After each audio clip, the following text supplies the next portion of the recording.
So I'm pretty sure y'all wondering, how do you want the WWE? What's your picture of perfect WWE? My picture of perfect WWE? Well, John Cena loses cleanly about 50% of the time. I would like Randy Orton to have stayed in his 2004 to stay his 2004-2005 lane, which was pretty much disrespectful as fuck and just straight up the man. I really wish they would have kept him in that lane instead of turning him face late in his career, turning him face around this point in his career. Instead of turning him face, just keep him heel throughout his whole life.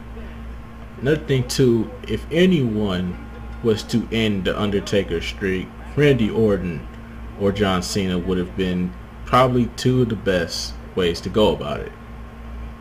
Because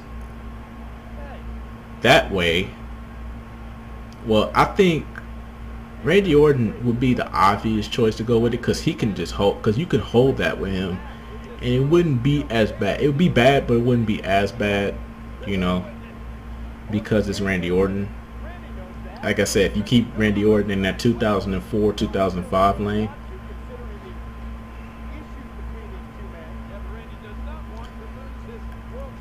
it wouldn't be as bad. It would have some great storytelling behind it and everything. Plus some good matches too.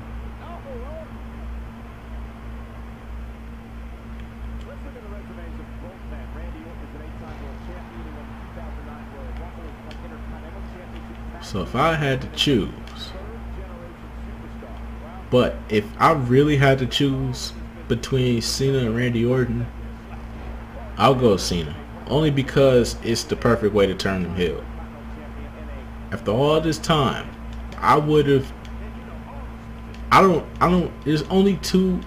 there was two possible ways you could have turned Cena heel. You could have turned Cena heel during his feud with The Rock. That would have been a perfect timing to turn him into a heel or something like that, Like after The Rock beat Cena at WrestleMania, he turns bad. He loses it. He's like, I know I didn't lose to this guy.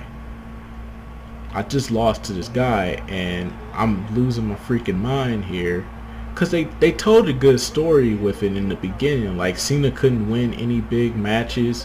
He just couldn't get it done. He was losing left and right. 2012 was just a horrible year for him. I really think they should have carried on with that going in 2013. They don't start off 2013 and all of a sudden he's Superman John Cena again. I really was hoping that he took more L's in 2013 before WrestleMania. I really wish he didn't win. I really wish they would have made him heel, so by the time they got to the Royal Rumble, it would be more acceptable for him to win the Royal Rumble. That would have been better.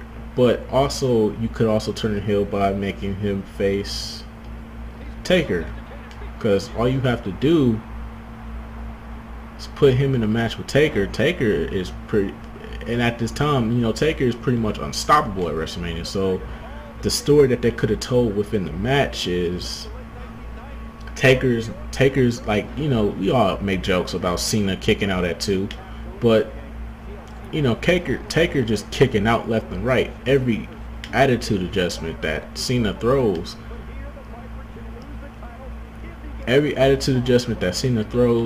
Undertaker just counters it with a tombstone.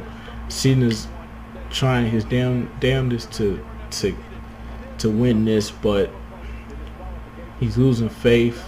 He's on his last legs. The Undertaker is like, it's over. I'm finna end this dude's career right now. And then all of a sudden, that moment happens that you did not expect. Cena turns heel. Probably uses like a steel chair or something. Probably accidentally tries to do the 5 moves of doom. He accidentally Undertaker ducks. He shoulder tackles the ref. Undertaker is catching his breath, as always in his matches. And then Cena does the most uncharacteristic thing.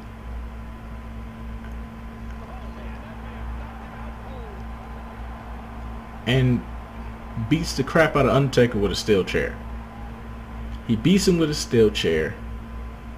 I'm talking about a headshot, by the way. Not no chair shot to the back like how we do in WWE today. I'm talking about a straight up Attitude Era chair shot to the head, to the dome. Takes him out, hits him with the tombstone pile driver, then picks him up again, and then attitudes adjust. You're telling me that that's not a win right there for the WWE. The streak is over. The streak is over, so you don't have to really worry about, Undertaker anymore.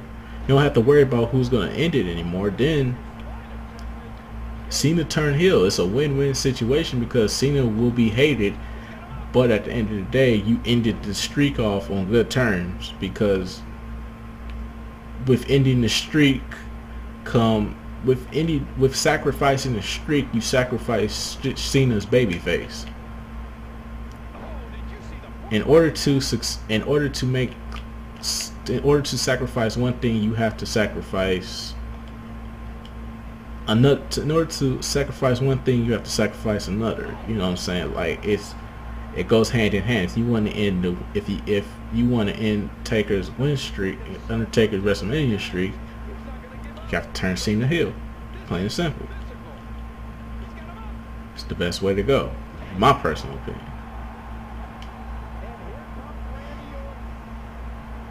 Because it'd be uncharacteristic. Nobody would be thinking that this would happen. People would be thinking this is going to be a straight up, clean, epic match between two of the biggest superstars in the industry today.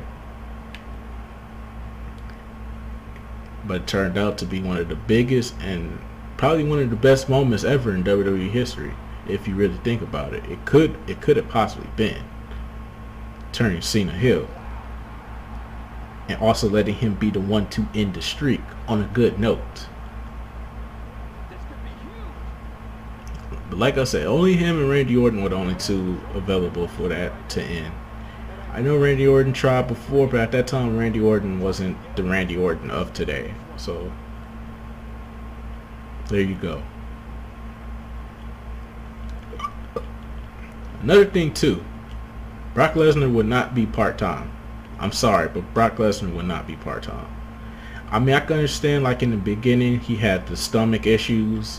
So, I wouldn't want to, I'll make him part-time then. But now that it's just cleared up, and I see the potential matches that he puts on every night, and the athletes he puts in seats, I think it would be better to put him in a match. At least put him in a match at least two weeks per pay-per-view. 2 weeks per pay-per-view. After every pay-per-view, he's in the ring for 2 weeks. Then the next couple of weeks, it's just Paul Heyman talking and Brock Lesnar cutting promos. That's how the formula would work. To me, that's the best way to go about it. Because he wouldn't be working part-time. He'd give you 2 matches. He'd give you 2 matches every pay-per-view. In between every pay-per-view. It's a win-win situation. It's just my opinion of a perfect WWE. Another thing too, I would have never unified the heavyweight and WWE. I would have never unified those two. I would have never unified the WWE and World Heavyweight Championship, and that is just disrespectful by Christian. That is disgusting.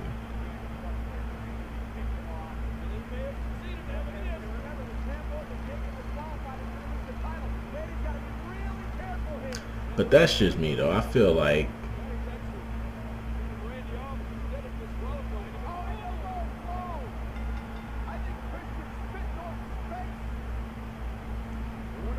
the best thing that could have happened. I feel like separating the best thing that could have happened was to never separate the titles. You keep both titles. Both brands are still separate, so we still have drafts and stuff like that. You know, would have never fired JR. JR would still be doing commentary. If I'm bringing The Rock back, if I'm bringing Sting back, if I'm going to bring Sting onto my show, if I can actually get Sting to actually show up in the WWE ring, he's facing Undertaker at WrestleMania. I don't give a damn. If they're both on the same card, but they don't face each other. And then on top of that, you have Sting lose to Triple H.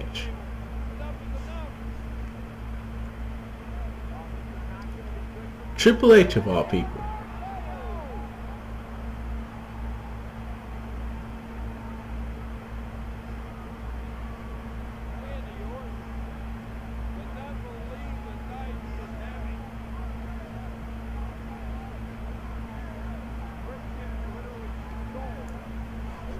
So you know, that's just me. I feel like that's my perfect WWE right there.